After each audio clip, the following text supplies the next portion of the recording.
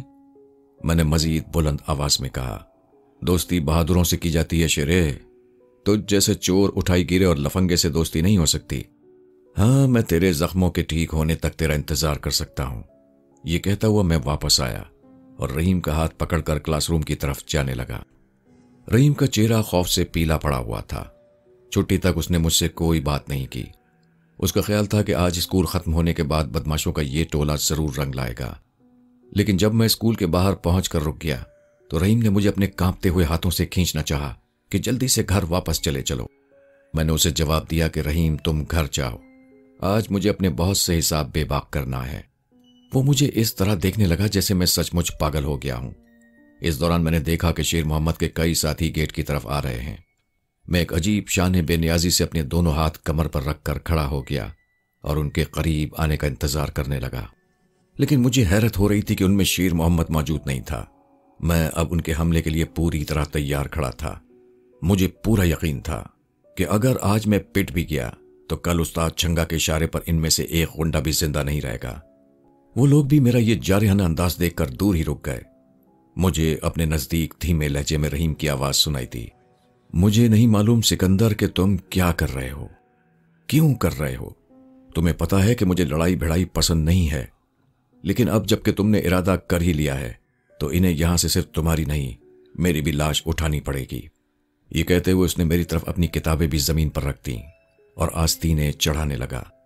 اب جب کہ میں لفظوں کے رنگوں سے اپنی پینٹنگ خود بنانے بیٹھا ہوں تو یہاں برش سے ایک سرخ رنگ کا چینٹا پھینک رہا ہوں کہ مجھے مرتے دم تک یہ بات یاد رہے کہ رحیم جیسا دوست بھی کسی کو کیا ملے گا کہ اس نے اپنی دوستی کی خاطر اپنی خاندانی تعلیمات، اپنے آباء و اجداد کا تقدس اور اپنا پورا مزاج ایک لمحے میں صرف میری خاطر بدل کر رکھ دیا تھا۔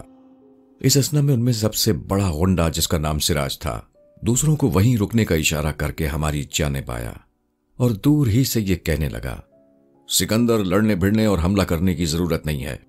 تم نے رات کو شیرے کو جس بری طرح تنہا مارا ہے وہ شرمندگی کی بنا پر آج سے اسکول ہی چھوڑ گیا ہے۔ میں تم سے صرف اتنا کہنے آیا ہوں کہ اگر تمہاری اجازت ہو تو ہم اسکول میں اپنی تعلیم جاری رکھیں اور آئندہ تمہارے حکم کی تعمیل کریں، ورنہ اس سے پہلے کہ تم ہم پر ہاتھ اٹھاؤ میں تم سے اپنے تمام ساتھیوں کی طرف سے وعدہ کرتا ہوں کہ کل سے ہم بھی اسکول نہیں آئیں گے۔ لیکن میرے جواب دینے سے پہلے رحیم نے بہت ٹھہرے ہوئے لہجے میں جواب دیا، ہماری دوستی صرف ایک شرط پر ہو سکتی ہے، وعدہ کرو کہ کل سے تم سب لوگ نماز پڑھو گے، جھوٹ نہیں بولو گے، اور جو وعدہ کرو گے وہ ہمیشہ پورا کرو گے۔ آج رحیم کی ان شرائط پر غور کرتا ہوں تو خیال آتا ہے کہ رحیم کا وہ لہجہ تھا کہ قرون وسطیٰ کے مسلمانوں کی پوری تاریخ بول رہی تھی۔ سراج اپنے ساتھیوں سے مشورہ کرنے لگا اور پھر آ کر کہہ دیا کہ وہ کل جواب دے گا، لیکن دوسرے دن شیر محمد کی طرح وہ لوگ بھی اسکول سے غائب ہو چکے تھے۔ میٹرک تک 2 سال کے عرصے میں میں خود کو استاد چھنگا کا بہترین شاگرد ثابت کر چکا تھا۔ اس نے ورزشیں کرا کر میرے جسم میں سانپ کی سی لچک اور چیتے کی سی پھرتی بھر دی تھی۔ استاد نے اس دوران میں مجھے بہت سے دیسی داؤ ایسے سکھا دیے تھے جو اس نے اب تک اپنے کسی شاگرد کو نہیں سکھائے تھے۔ اس وقت تک پاکستان میں آج کی طرح جوڈو کراٹے کا اتنا چرچا نہیں ہوا تھا، لیکن استاد چھنگا کے پاس جوڈو کراٹے سے کہیں ہولناک داؤ موجود تھے۔ البتہ اس نے داتا صاحب کے مزار پر جا کر مجھ سے قسم لی تھی کہ اس مہلک مار کو میں کبھی حملے کے لیے نہیں بلکہ آخری چارہ کار کے طور پر انتہائی مجبوری کے عالم میں صرف اپنے دفاع میں استعمال کروں گا۔ مثلاً مسافہ کرتے ہوئے مجھے اپنے انگوٹھے سے ملاقاتی کی ایک رگ پر ذرا سا زور دینا پڑتا تھا اور وہ منہ سے کوئی آواز نکالے بغیر 5-6 گھنٹے کے لیے وہیں بے ہوش ہو کر گر پڑتا تھا۔ مجھے گردن کے پیچھے اس پتلی سی رگ کا پتہ تھا جس پر صرف انگلی رکھنے سے اسی لمحے آدمی کی جان نکل سکتی تھی۔ میں 10 پستولوں کے درمیان گھرا ہوا صرف اپنے ایک بے ضرر رومال سے جس کے ایک کونے پر صرف ایک سکہ بندھا ہوا ہو، نہ صرف پستول کو بیک وقت زمین پر گرا سکتا تھا بلکہ اگلے قدم پر چند منٹ میں ان کی لاشیں اسی جگہ پڑی ہو سکتی تھی جہاں کچھ دیر پہلے وہ کھڑے ہوتے تھے۔ لیکن میٹرک پاس کرنے تک میں نے رحیم کو نہیں بتایا کہ تمہارا چند سال پہلے کا وہ کمزور اور بزدل سکندر سانپ سے بھی زیادہ زہریلا اور چیتے سے کہیں زیادہ چالاک اور خونخوار ہو چکا ہے۔ وہ مجھے اب بھی اپنے ذہن میں صدیوں پرانی روح کے لیے قدم قدم پر نیکی اور دیانتداری کی تلقین کرتا رہتا تھا۔ مجھ میں جو ایک نئی خود اعتمادی پیدا ہوئی تھی وہ کچھ عرصے تک اس پر حیرت زدہ رہا، لیکن اچانک ایک دن اسے گیان ہوا کہ مجھ میں یہ خود اعتمادی نماز روزے کی وجہ سے پیدا ہوئی ہے، اور کیونکہ میں اسلام کی روح کو سمجھ چکا ہوں لہٰذا اب میں خدا کے سوا کسی سے نہیں ڈرتا۔ یوں میں اب بھی خدا پر مکمل یقین رکھتا ہوں، لیکن جو فن میں نے سیکھا تھا مجھے آج یہ لکھتے ہوئے شرمندگی ہو رہی ہے کہ اپنے اس فن پر مجھے ہر چیز سے زیادہ اعتماد تھا۔ یہ الگ بات ہے کہ اتنا عرصہ گزرنے کے بعد بھی میں نے آج تک رحیم کے سامنے اس فن کا مظاہرہ اس لیے نہیں کیا تھا کہ مجھے اس کی دوستی اپنی ذات سے بھی زیادہ عزیز تھی، اور یہ میری بدقسمتی تھی کہ رحیم کو اپنے اصول اپنی ہر چیز سے زیادہ عزیز تھے۔ مثلاً وہ معاف کر دینے والے کو اس دنیا کا سب سے جرت مند آدمی سمجھتا تھا، جبکہ میرے نزدیک معاف کر دینا بزدلی کا ایک شریفانہ رخ تھا۔ ہمارے کالج میں چند اوباش قسم کے طلباء کا بہت زور تھا۔ انہوں نے حقارت سے رحیم کا نام ملا جی رکھ دیا تھا، اور رحیم نے کئی بار ان دوستوں کو نرمی سے سمجھانے کی کوشش کی تھی کہ نماز پڑھنے یا اللہ اور رسول کی باتیں کرنے سے کوئی آدمی ملا یا مولوی نہیں ہو جاتا۔ میں جب تم لوگوں کو آپس میں چاقو چلاتے، شراب پیتے، رقص و سرور کی محفلوں میں شریک ہونے سے نہیں روکتا، تو تم مجھے نماز پڑھنے سے کیوں روکنا چاہتے ہو؟ تم اپنے راستے پر چلتے رہو، مجھے اپنے راستے پر چلنے دو۔ سفر کے آخر میں ہمیں خود معلوم ہو جائے گا کہ کون نفع میں رہا اور کون نقصان میں رہا۔ لیکن اتنے اوباش طالب علموں کے گروہ کو ایک سیاسی پارٹی کی پوری حمایت حاصل تھی، لہٰذا وہ کالج میں کھلے عام چرس کے سگریٹ پیتے، بات بات پر پستول نکال لیتے، اور یہ تو روز مرہ کا معمول بن کر رہ گیا تھا کہ جو طالب علم ان کا ہم خیال نہ ہوتا اسے مجبور ہو کر یا تو کالج چھوڑ دینا پڑتا یا پھر چند دن بعد اس کی مسخ شدہ لاش راوی کے کسی ساحل پر ملتی، اور کسی کو یہ معلوم نہ ہو سکتا کہ اس بیچارے طالب علم نے خودکشی کی ہے یا اس کو کسی نے قتل کر کے دریا میں پھینک دیا۔ پھر پتہ نہیں کہاں سے اس گروہ کو باقاعدہ پیسے ملنے لگے۔ ان کی ہمتیں اور بلند ہو گئیں اور وہ کالج کی سیدھی سادھی لڑکیوں کو بھی راکٹ اور نشے کے انجیکشن استعمال کرانے لگے۔ میں یہ تمام واقعات ایک خاموش تماشائی کی حیثیت سے دیکھ رہا تھا۔ اس کی شاید یہی وجہ تھی کہ میری والدہ کے اچانک انتقال سے مجھے اپنے آبائی مکان فروخت کر کے اپنی تعلیم جاری رکھنا پڑ رہی تھی۔ میرا خیال تھا کہ اگر میں کالج میں فرسٹ ڈویژن حاصل کرنے میں ناکام رہا تو آئندہ اپنی تعلیم جاری نہیں رکھ سکوں گا، لہٰذا میری تمام تر توجہ ان دنوں اپنی تعلیم پر مرکوز تھی۔ دوسرے جو فن میں جانتا تھا اس کا بنیادی اصول یہ تھا کہ اسے محض آخری حربے کے طور پر ہی استعمال کیا جا سکتا تھا۔ لیکن ایک شام جب میں سمن آباد ہی میں اپنے اس کمرے میں بیٹھا پڑھ رہا تھا جو مکان فروخت کرنے کے بعد 40 روپیہ ماہوار کرائے پر بڑی مشکل سے مجھے ملا تھا، تو ادھر سے گزرتے ہوئے رحیم کے بوڑھے والد مجھے دیکھ کر اچانک رک گئے۔ میں نے کھڑے ہو کر انہیں سلام کیا اور انہیں کمرے کے اندر آنے کی درخواست کی، لیکن میں نے دیکھا کہ خوف سے ان کا چہرہ پیلا پڑا ہوا ہے۔ انہوں نے کہا، بیٹے خدا کا شکر ہے کہ تم یہاں زندہ سلامت بیٹھے ہو۔ میں تو پولیس میں رپورٹ لکھوانے جا رہا تھا کہ تمہیں کالج کے کچھ لڑکوں نے اغوا کر لیا ہے اور وہ تمہیں ہاسٹل کے ایک کمرے میں بری طرح زود و کوب کر رہے ہیں۔ میں نے حیرت سے کہا، آپ کو یہ سب باتیں کیسے معلوم ہوئی؟ میں تو رحیم کے ساتھ ہی 2 بجے کالج سے آ گیا تھا۔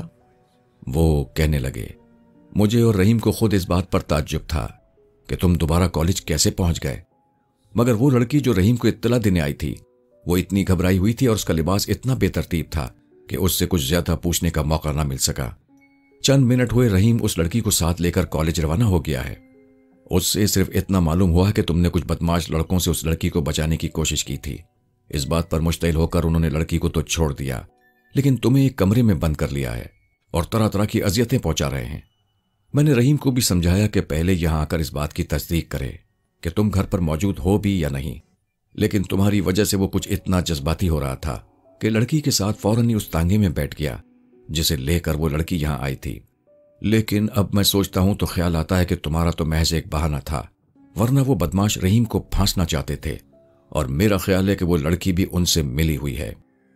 میں 1968 کی بات کر رہا ہوں، جب ہر بات ممکن تھی۔ ملک بھر میں سیاسی غنڈے طالب علموں کی شکل میں حکومت کے خلاف ایک زبردست احتجاجی مہم چلا رہے تھے۔ تھانوں کو آگ لگانا، سرکاری عمارتوں کو مسمار کرنا اور ہر طرح سے ملک میں انتشار پیدا کرنا ان غنڈوں کا وتیرہ بن کر رہ گیا تھا۔ انہیں اس کام کے لیے خود غرض سیاستدانوں کی طرف سے کافی پیسہ بھی مل رہا تھا۔ رحیم کے باپ کو میں چچا کہتا تھا۔ میں نے انہیں اطمینان دلایا کہ اگر 1 گھنٹے میں رحیم کو صحیح و سالم واپس نہ لے آیا تو آئندہ آپ کو اپنا چہرہ نہیں دکھاؤں گا۔ میں صبح 4 بجے اٹھ کر 7 بجے تک اب بھی پریکٹس جاری رکھے ہوئے تھا، اور اسی اصول پر میں آج تک کاربند ہوں۔